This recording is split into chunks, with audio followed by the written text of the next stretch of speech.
Social మీడియాలో ఛాన్స్‌లు రావడం, స్టార్డమ్‌కి చేరడం ఒక క్లిక్‌లోనే మారిపోతుంది.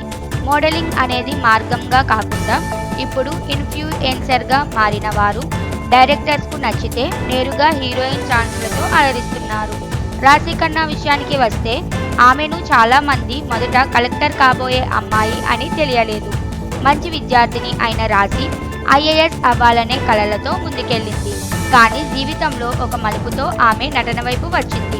ఊహలు గుసగుసలాడేతో టాలీవుడ్లోకి ఎంట్రీ ఇచ్చిన రాశి ఆ తర్వాత కోలీవుడ్, బాలీవుడ్లో తన ప్రయాణాన్ని కొనసాగిస్తోంది. నటన అంటే చిన్నతనపు భావనలో చూశాను, కానీ ఇప్పుడు తెలిసింది ఇది కూడా ఒక గౌరవమైన ప్రొఫెషన్ అంటూ రాశి చెప్పిన మాటలు నిజంగానే ప్రేరణ ఇచ్చేలా ఉన్నాయి. ఇండస్ట్రీలో సపోర్ట్ లేకుండా ఎదగాలంటే ఎదురయ్యే సవాళ్లు ఆమెను మానసికంగా మెచ్యూర్ చేశాయి. ఈ రోజుల్లో ఎవరి ప్రొఫెషన్ నుంచి వచ్చినా టాలెంట్ ఉంటే స్క్రీన్ మీద తమ స్థానం సంపాదించగలగడం నిజంగా గుర్తించదగ్గ విషయం.